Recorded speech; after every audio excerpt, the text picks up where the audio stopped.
Angélica Ortiz. Ella es abogada litigante y es una experta también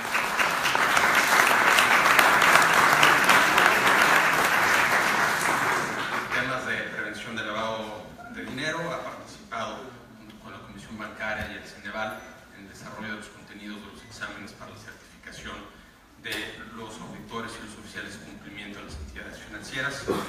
Está con nosotros también Joaquín Ávila. Él fue co-líder en la colocación de MX Capital en distintas empresas y es también consejero de un amplio número de sociedades que nos podrá dar su perspectiva desde un punto de vista de la administración de las empresas.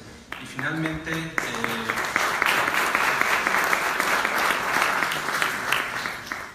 Víctor Hugo Gallegos.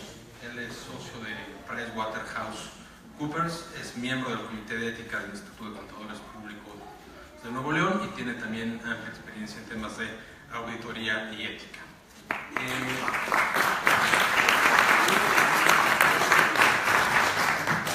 Antes de comenzar con el panel, pues quiero agradecer la invitación al Aspen Institute y a la Universidad del Valle de México para moderar este panel. Y no solo agradecerles por la invitación, sino también felicitarlos y aplaudir esta iniciativa que nos convoca el día de hoy, ¿no? Estamos convencidos, estoy convencido de que el actuar en un marco ético y de cultura cívica pues fomenta una mejor sociedad. Sin embargo, como se ha visto en los paneles anteriores, no todo el mundo comparte esta visión, ¿no? Hay quienes se alejan de un actuar ético, de un actuar cívico, del deber ser, y para eso estamos hoy en este panel, para discutir cómo las empresas pueden tener un código de ética, cómo pueden actuar dentro de un marco normativo y de controles internos para fortalecer este tipo de actuaciones, pero también cómo hacer parte de la cultura de las empresas un actuar ético. Entonces, les pediría una primera intervención a cada uno de ustedes, si les parece bien. Empezamos con Víctor, con tu perspectiva sobre la materia. Sí, muchas gracias. Primero que nada, muchas gracias por la invitación a la UM, a la ORED. Muy contento de estar aquí y contribuir con este tema que es muy relevante hoy en día. Si me hacen favor de poner la presentación que tengo. Perfecto, muchas gracias. Bueno, hasta ahorita hemos hablado de civismo, hablamos en la mañana inclusive del tema de corrupción, acabamos de escuchar una presentación de cómo se perciben algunos estudiantes en cuanto a temas de ética, reglas a seguir, etc. Pero, ¿qué ha pasado realmente en el ámbito empresarial, en el tema de los negocios? Eso incluye a empresas y eso incluye también a profesionistas.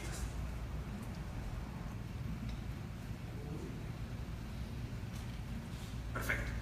Lo que tenemos hoy en día se ha acrecentado esto mediante una crisis económica. Se ha presentado en los últimos tiempos una crisis económica global que ha venido a impactar a las empresas, ha venido a impactar a los profesionistas, y evidentemente eso ha generado también el tener una competencia frontal entre las empresas por generar mayores utilidades o viceversa, por generar menores costos. Y evidentemente eso genera una presión a todo lo que son los prestadores de servicios, ¿sí? para llegar primero, para estar y mantenerse siempre en el primer lugar. Eso es lo que hace que empiece a generar presión en el ámbito empresarial y empezamos a caer en el tema de corrupción y evidentemente a poner en tela de juicio todo lo que son los valores éticos, ¿sí? Ahora, cuando caemos en la parte de corrupción, sabemos que hay diferentes formas de manifestarse.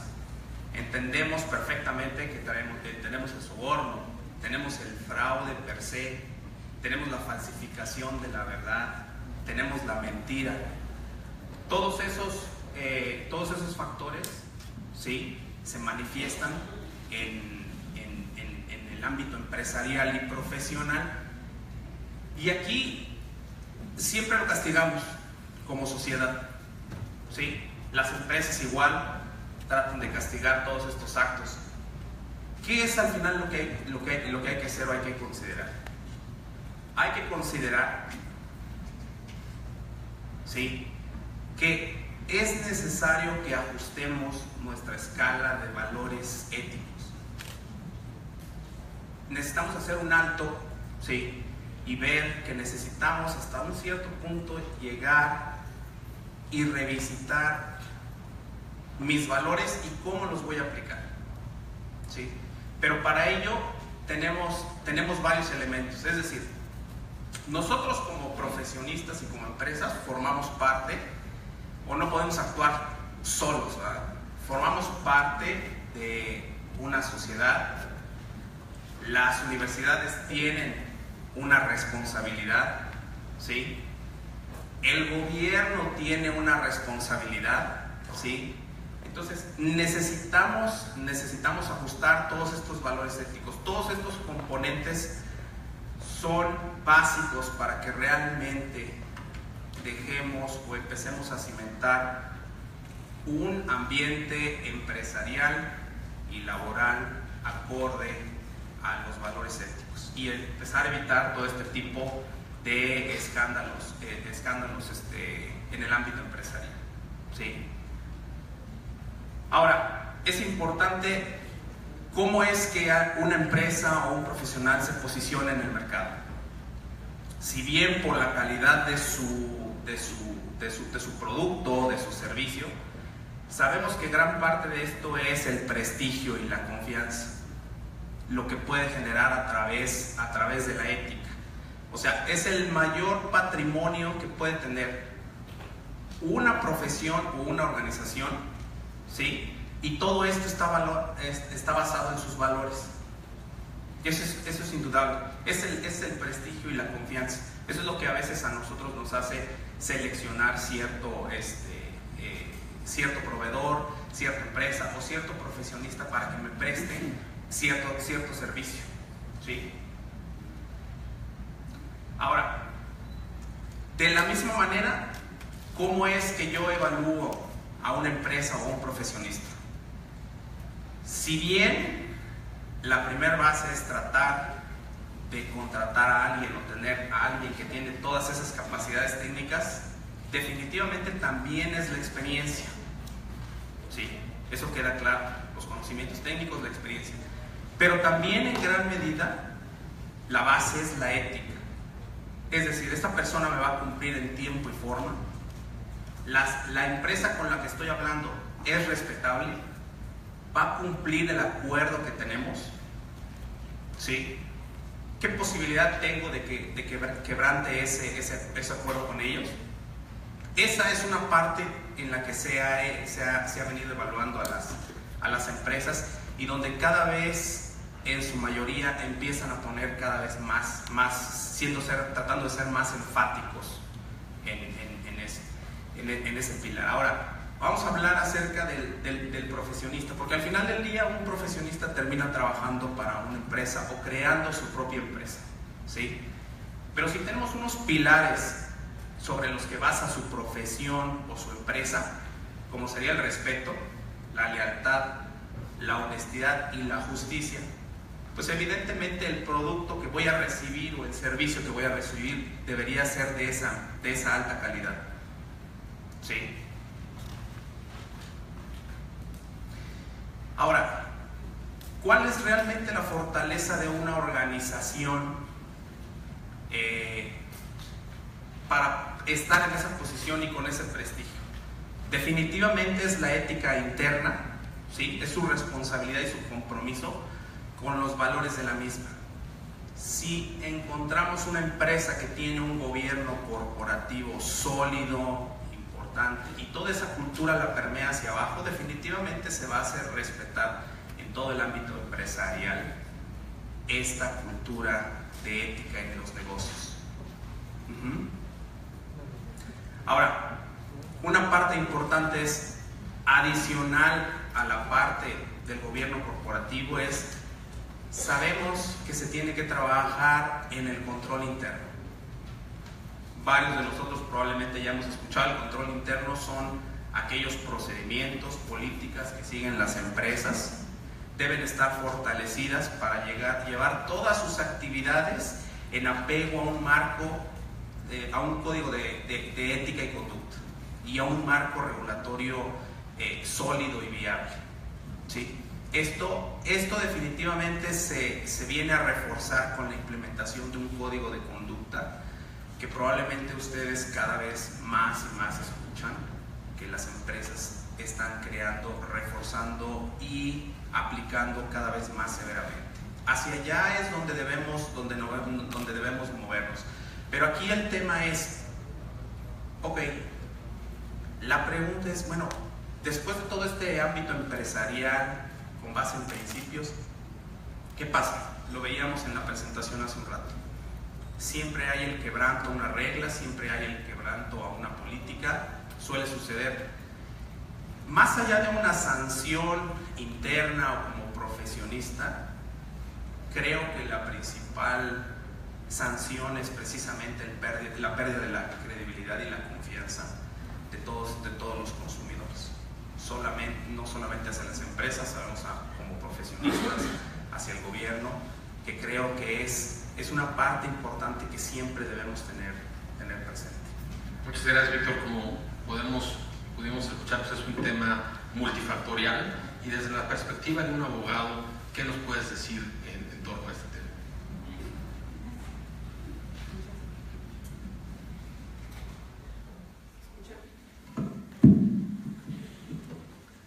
Muchas gracias. Antes que nada, darle las gracias al Aspen Institute, por supuesto a la Universidad del Valle de México y especialmente al ingeniero Palma, que fue el que me hizo esta generosa invitación, y por supuesto es un gran gusto estar con este panel. Gracias, Carlos. Y un abogado. A mí cuando me dicen, no pienses como abogado, digo, pues no pienso. Así es así, porque llevo más años de ser abogada que de no serlo. Y entonces, ¿qué pasa con las empresas y la ética empresarial desde el punto de vista jurídico, desde el punto de vista legal? El concepto ha cambiado. La Corte Marshall, la del famosísimo juez Marshall, en el siglo XIX definía a la empresa como una corporación es un ser artificial, invisible, intangible. Y esta definición de la Corte no era gratuita. De hecho, esta definición venía desde los romanos. Los romanos no le concedían a la empresa, digamos, ninguna responsabilidad. De hecho, los romanos en aquella proligio latino decían societas delinquere non potest. La sociedad no puede delinquir, porque la sociedad era, como lo dijo la Corte Marshall, un ser artificial, invisible e intangible. Ese concepto jurídico ha cambiado, pero radicalmente. Y hoy la sociedad es, como ya lo dijeron algunas personas que estuvieron antes que yo, un ciudadano corporativo, nos decía nuestro amigo español. Es un ciudadano corporativo. Así lo ve la sociedad, porque así lo está viendo el derecho. El derecho ve a la empresa como un ciudadano corporativo que se comunica socialmente, que interactúa en la sociedad y que al que le está exigiendo que esa interacción sea una interacción en el ámbito de la ética, en el ámbito del negocio limpio, en el ámbito del cuidado de... Ya no se vale de vender a costa de lo que sea. Para el derecho, ahora la empresa es penalmente responsable. A la empresa se le va a exigir esta falta de ética, toda esta falta de ética de la que se ha hablado toda la mañana, toda esta falta de controles, toda esta hipertransparencia que nos decían, se va a traducir, o más bien, ya está traducida en muchos países, en España, uno de ellos, pero en Estados Unidos desde el siglo XIX y en México desde el año pasado. Se va a traducir en que la empresa va a poder ser llevada como empresa a un tribunal para exigirle un cumplimiento ético, para exigirle un cumplimiento en el marco de la ley. ¿Y cuáles van a ser? Y eso es quizá lo más interesante de cómo ha tomado el derecho este nuevo concepto de la empresa. ¿Cuáles van a ser las excluyentes o las atenuantes de responsabilidad? Precisamente van a ser los códigos de conducta, los programas de cumplimiento. Es decir, cuando la empresa pueda acreditar ante un tribunal que no ha sido su política la falta de legalidad, que no ha sido su política la falta de ética, sino que, por el contrario, esa es su política interna, y alguien al interior de la empresa violó esa política interna y por eso se cometió el delito. Y por eso, pero que la empresa se mueve en un ámbito sólido de integridad, de ética, de cumplimiento con el derecho, de negocio limpio. Cuando la empresa pueda demostrar eso ante un tribunal, y también por el público hablaban de qué pasa con los tribunales, porque ahí están las leyes. ¿Qué pasa con los tribunales? Acabamos de ver nosotros, creo que todos lo vimos, los abogados, para quienes somos abogados, era muy común decir la familia judicial.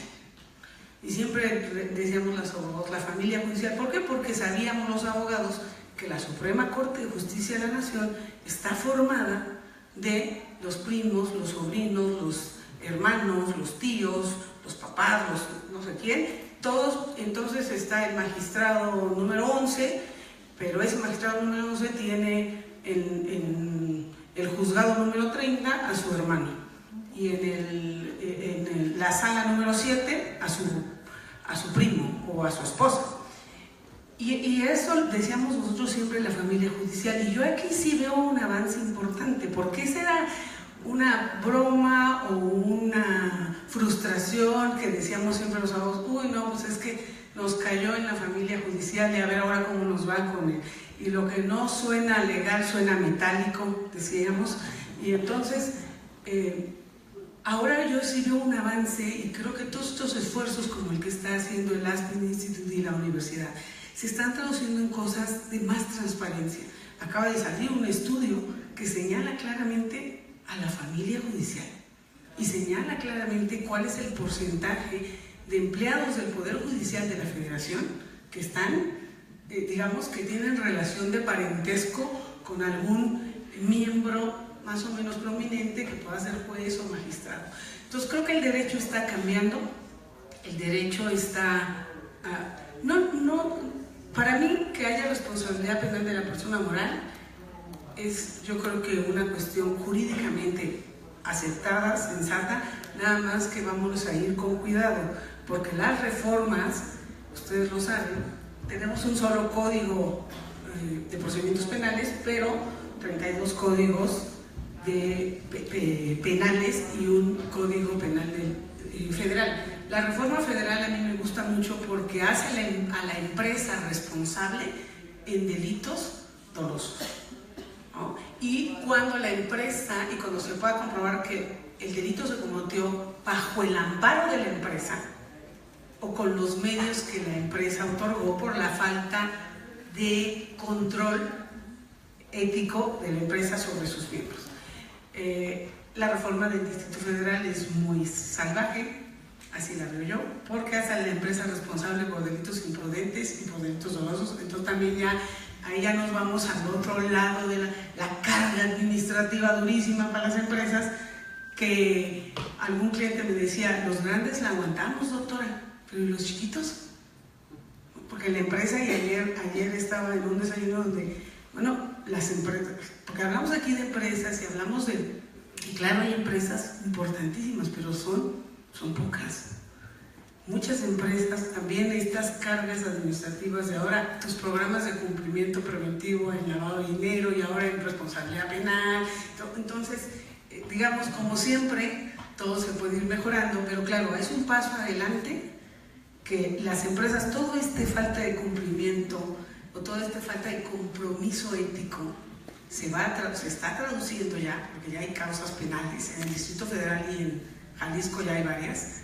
Se está traduciendo en que a la empresa se le va a pedir desde el derecho un comportamiento ético, un compromiso con la legalidad, un compromiso con la transparencia, y eso creo que haciendo algunos ajustes que serán muy importantes y que seguramente se darán en el camino, pues debe ser bienvenido. Pero esa es la reacción del derecho ante esto. Entonces la empresa va a tener que comportarse éticamente, no solo por la hipertransparencia y por la rendición de cuentas, que qué bueno que lo haga, sino también porque ya el derecho ha metido para fortuna, creo, sus narices en este tema.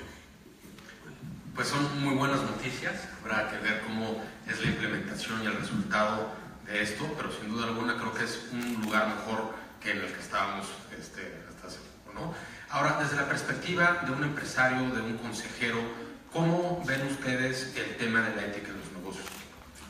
Me voy a permitir empezar con una pregunta para la licenciada. No sé si la manifestación del Ángel hoy es parte de la familia judicial que nos quieren imponer por 9 años, pero eso me la contestas aquí al final.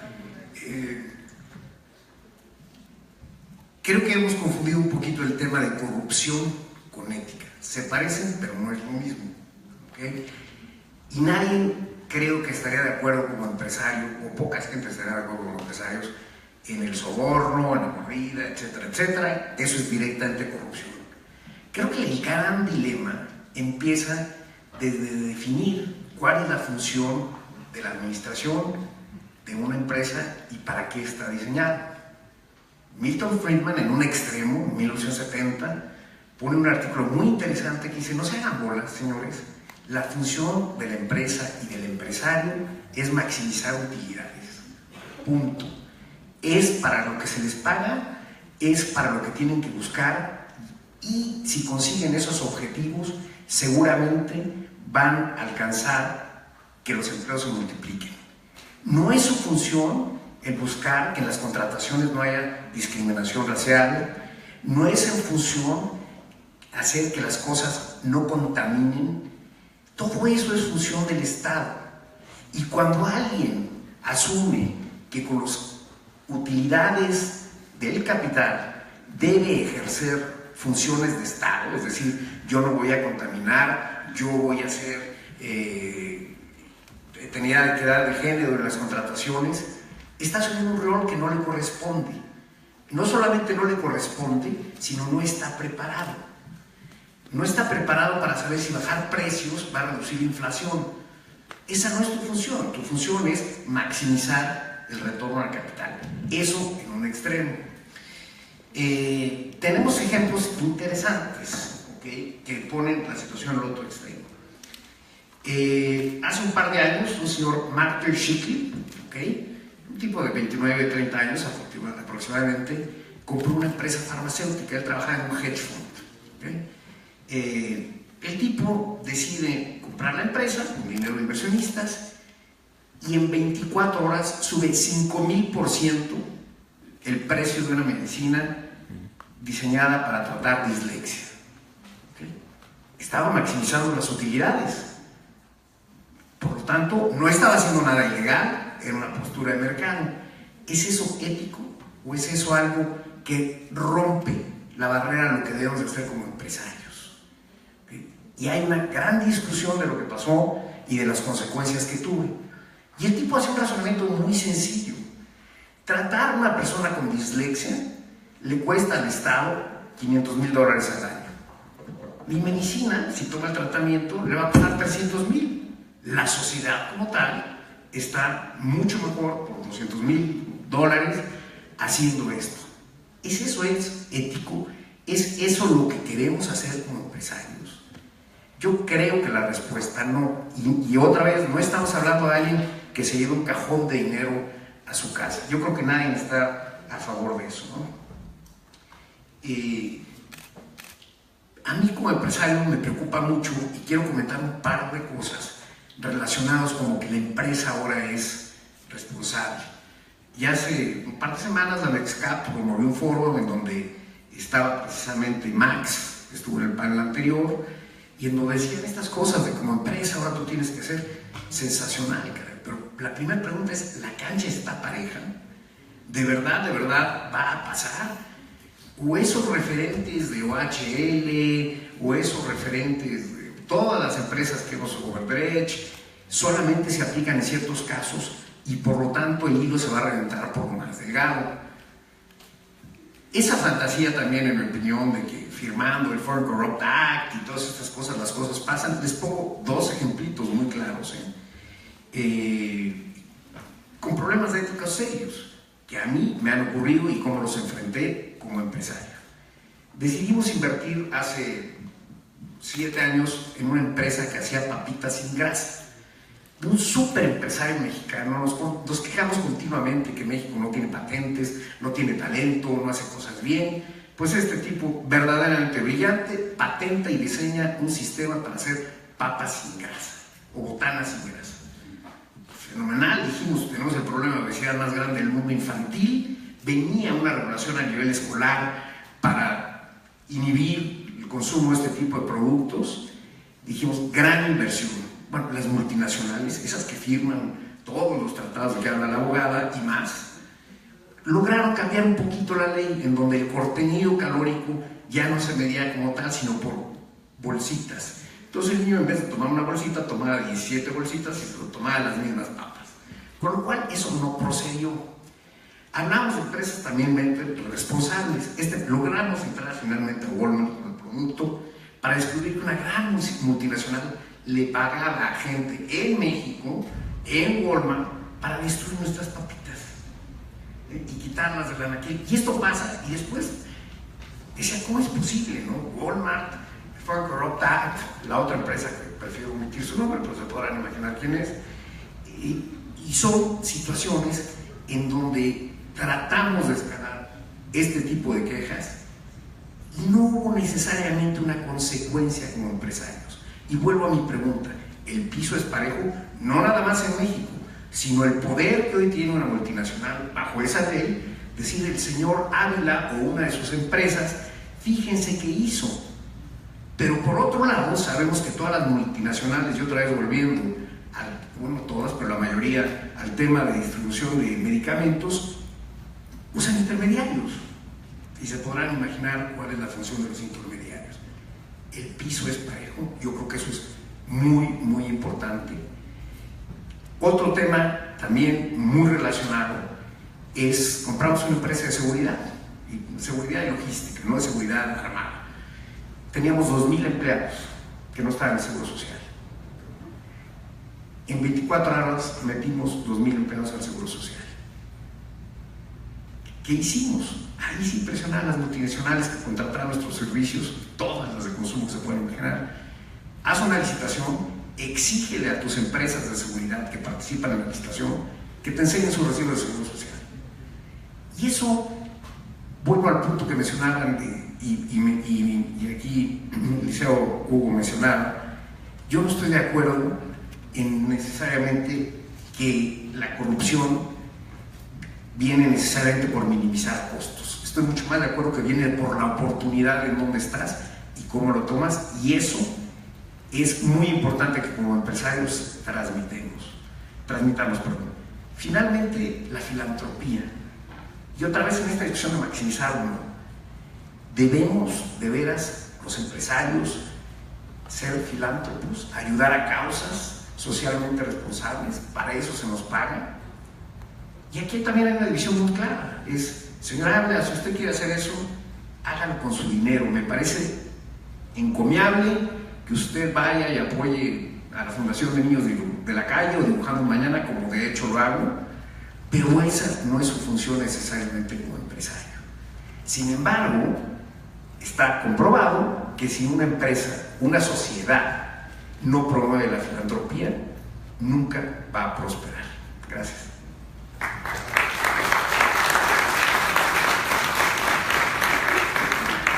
Abriendo un poco el diálogo, empezaría con una pregunta para ti, Joaquín, muy clara tu postura. Desde tu punto de vista, ¿es rentable ser ético para una empresa? Hay distintos fondos de inversión a nivel global que invierten únicamente en compañías socialmente responsables. ¿Cómo este problema de agencia y gobierno corporativo aplicado al tema de la ética podría tener un beneficio para las empresas que son socialmente responsables? Yo creo que más que sea rentable, que sí lo es o sí lo puede ser, es una responsabilidad. ¿Okay? ¿Por qué? Porque si al final los empresarios no actuamos con esa responsabilidad social, con ese código de ética, lo único que vamos a acabar es teniendo menos oportunidades de inversión. Ya sea porque no vamos a tener el fondeo, ya sea porque la posibilidad de que yo compita contra otra empresa en ese sistema de seguridad no va a existir porque alguien puede siempre tener menores costos que yo al hacerlo. Creo que no solamente rentable en el largo plazo, sino indispensable. Es muy cómodo. Ya alguien me decía en el break, perdón, en el café, ¿por qué diablos yo voy a pagar impuestos? Si mis impuestos se los llevan esos truanes, etcétera, etcétera. Para mí ese es el ejemplo perfectamente equivocado. Yo tengo que pagar impuestos porque es lo que me obliga la ley. Y si la ley no me gusta, pues tengo que tener representantes que me ayuden a cambiar esa ley y que me ayuden a perseguir a los que no cumplen con ese deber. Pero es una obligación como empresarios. En síntesis, sí es rentable y creo que tenemos como sociedad que actuar todos, no solamente escondiéndonos o mandando memes, sino actuando de verdad con consecuencias, ¿no? Gracias. Víctor, ¿cómo las empresas pueden equilibrar el objetivo de maximizar utilidades y al mismo tiempo tener un comportamiento ético? Hablabas de la reducción de costos, pero más allá de esto, ¿cómo piensas tú que se deben de alinear los incentivos tanto para las empresas como para los empleados de estas? Mira, la misión de las empresas definitivamente no deben estar distanciadas de la parte de ética. Pueden perfectamente cumplir con sus objetivos de utilidades, de rentabilidades, pero lo que ha pasado es que hoy en día afuera estamos en un ambiente altamente regulado. Lo que se está tratando de hacer es precisamente que todos esos negocios se ejecuten sin afectar a la sociedad, sin afectar el medio ambiente, sin afectar a la población, etcétera, etcétera. Entonces, en medida que las compañías cumplan su misión en apego a toda esa regulación que hay afuera, definitivamente deberían cumplir esos objetivos sin ningún obstáculo, ¿sí? Con ello. Gracias. Angélica, mencionabas ya hace un momento la empresa como un ciudadano, ¿no? Gracias. Ante la perspectiva del cumplimiento, por ejemplo, de estándares regulatorios para empresas públicas que cotizan y el actuar de los empleados, ¿cómo poder distinguir cuando el ambiente al interior de una empresa es el que está fomentando, a pesar de los controles que pueda haber o de la regulación que haya, el que la cultura organizacional sea la que busca alejarse de este comportamiento ético? Esa es una pregunta muy... porque, claro, la empresa formalmente o en el ámbito legal, ¿qué se va a valorar? Pues se van a valorar documentos, como un código de ética, pero a lo mejor ahí está el código de ética, digamos, muy bonito, muy bien redactado, ¿verdad? Y por atrás no se cumpla, ¿no? ¿Cómo poder realmente para alguien que va a juzgar el comportamiento de una empresa, como lo va a hacer en su momento, si la empresa es imputada, lo va a hacer el Ministerio Público, lo va a hacer el juez, cómo poder juzgar que realmente el código de ética, que está muy bonito ahí, en principio se cumplió? Pues yo creo que aquí va a ser un problema de prueba, y que la prueba tiene, digamos, muchos ámbitos en donde se mueve. Una cosa son los documentos y otra cosa es los testimonios y otra cosa es el comportamiento, el actuar de la persona directamente. Entonces yo creo que cada caso tendrá obviamente que ser valorado en su momento para saber si la empresa en realidad sí tenía un compromiso con el cumplimiento de la ley, un compromiso que la alejaba del delito en la realidad, o solamente lo tenía en el papel. Pero eso tendrá que ser literalmente, eso tendrá que ser valorado caso por caso. La familia judicial tendrá que valorarlo, y ese va a ser otro problema, porque ahí está la ley. El problema son los aplicadores de la ley.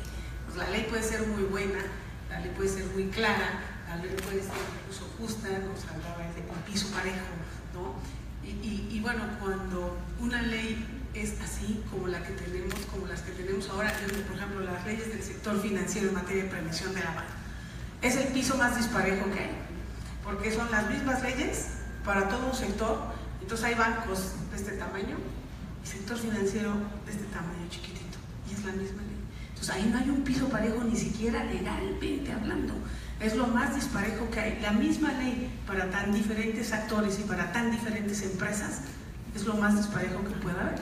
¿Y cómo se va a valorar? Bueno, pues caso por caso se tendrá que ver qué hay, digamos, en la formalidad y qué hubo en la realidad.